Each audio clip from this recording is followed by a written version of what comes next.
let's go back to when your life completely changed. So you're a healthy 16-year-old. Your life is as normal as a 16-year-old girl's life could possibly be, because there's no such thing, let's be honest, right? Exactly. And what happened, and when did you realize, my goodness, my life, the way I thought it was going, it's going to be different? Yes, so I was outside tumbling. I had been a gymnast since I was about 3 years old, and I was doing something that was very easy. But that morning, the grass was wet, and I was doing a round off back handspring layout, and my feet slipped out from underneath me. So I didn't have enough height or rotation to make it all the way around. And I landed face first in the grass. And I heard a pop, and I lost all feeling and all sensation and all movement from my arms, chest down. So had was completely paralyzed. And a freak accident, because you had done those before, and Absolutely. young men and women and do that all the time. Absolutely. Yes. And I was trained to do it. So I'd been doing it, something that I had done easily since probably 6 or 7 years of age. I had some parents just say, I'm going to take my kid out of gymnastics because of what happened to you. And my response is, then don't get in your car because you're more likely to end up with a spinal cord injury in a car accident. So it was very much an accident. And as a 16-year-old young woman, when did you realize, like, this isn't getting fixed? There is no fixing this. My friends ran over to me and said, Jenny, are you okay? And I said, I've broken my neck. Don't move me. And I don't know where or how I learned that at 16, Wow. but it was a really good thing. Yeah. And the my best friend's mom was there that morning and she came over and I just said, Marianne, I think we need to pray. So I knew it was bad. So that was your first instinct. Pray, Yeah. not scream, not. I wasn't scared. I don't know if it was, yeah, just trying to control the situation. The thing I was afraid of was that bugs were going to crawl toward me. I was a girly girl, was then, I am now. And so that was my fear. My fear wasn't the big picture. And I think even when I found out, when the neurosurgeon came in and said, you'll never walk again, my mindset was, well, I told you that because I told you I was paralyzed. But having a spinal cord injury is so much more than being paralyzed. And so I didn't know the gravity of the situation, the bigness of the situation. And was that a gift, Jenny? Was it a gift that you didn't understand it right then? I believe so, yes, because I've met other people who have a medical background and know the implications of a spinal cord injury, and I think the full reality. The bladder and the bowel issues and the skin issues, and just it goes on and on and on.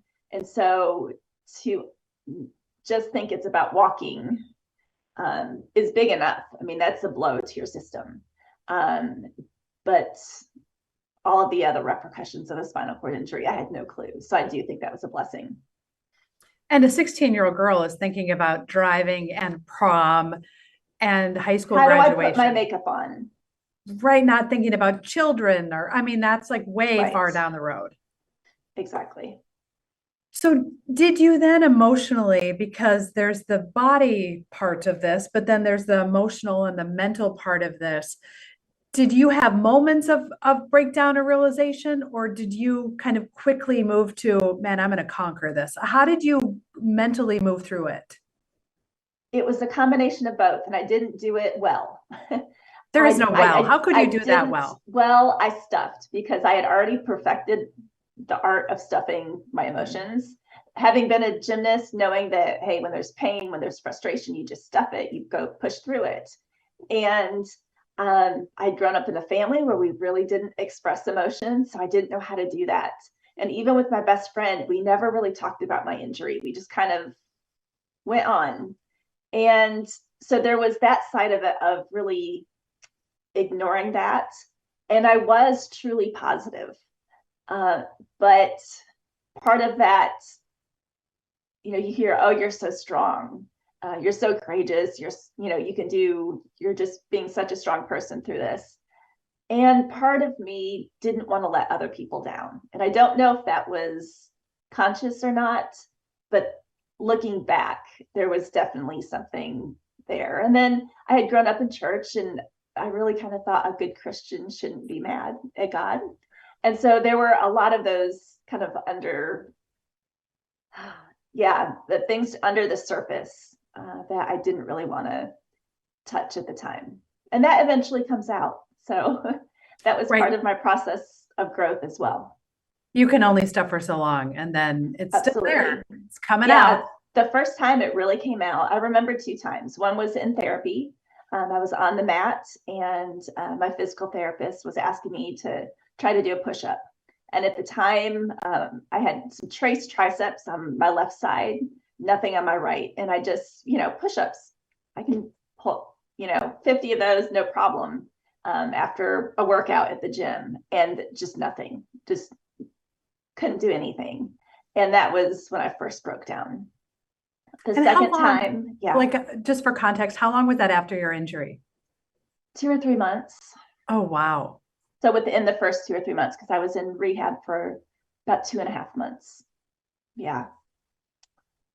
And then the second time was shortly after, or was it significantly later? About 6 months. 6 months. We were in Nashville for a cheerleading competition, and I'd gone down with my teammates because they were competing.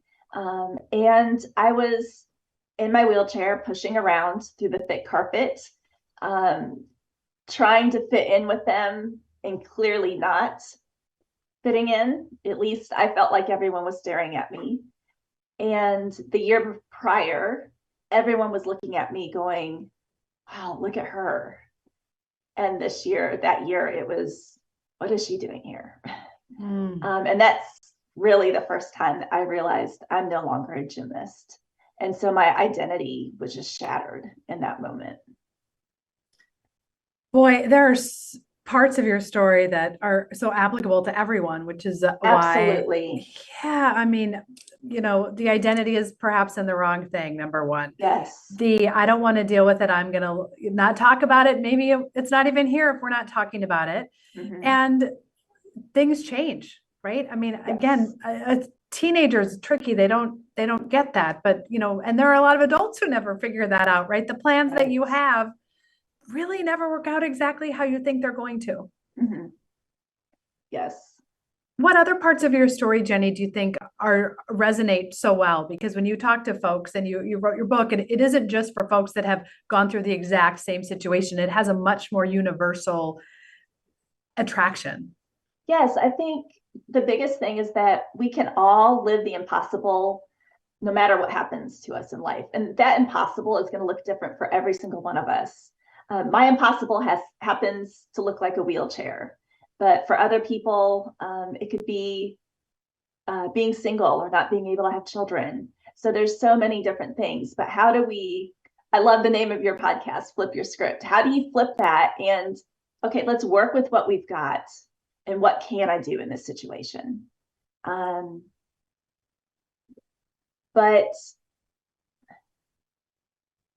digging deep into that, no longer being on the surface of let's stuff it, because I think that can be tricky as well. But let's really dig deep, and how can I truly come out stronger on the other side of this? And that isn't a one-person job, right? Even though you thought it was, and many of us think we can do this by ourselves. And then you realize, I need to let the best friend in. I need to let a professional in. I need to see other people need to see me break down. That is so hard. What's your advice for folks who really, really struggle with that and are thinking, well, I do that too? I think opening up is, well, let me back up. You can open up, but you have to open up with safe people. So who are those safe people? And for me, it was a group of other women with disabilities, all wheelchair users. And so I represented the state of Kentucky at the Miss Wheelchair America pageant. And that was the first time I really got to be around other women with spinal cord injuries and other disabilities. And so to be able to talk with them openly and without shame about bladder issues and about bowel and about how do you get ready and how do you put on your makeup and how do you get dressed, things that I couldn't talk with my girlfriends about. I could really openly and honestly talk with these women. And for me, that was such a changing point of really being able to no longer be ashamed of that part of me. And ashamed is a really strong word, but that is really what it was for me. It's such an interesting perspective because there are so many important conversations that we've had collectively as a society, more so in the last, 10 years, 5 years, 2 years, about diversity and the importance of diverse voices. And I am 100% a huge advocate of that.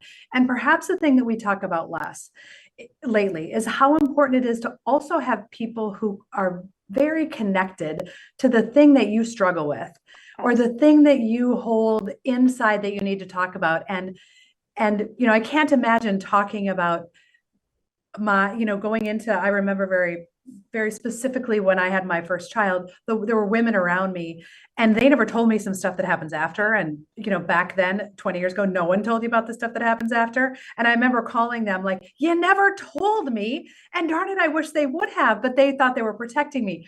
But my point is, I would have never thought about calling my dad and saying, you never told me about what happens. How would he know? He watched it 20 years before that. Or even your husband. So it's even those closest to us may not be able to understand.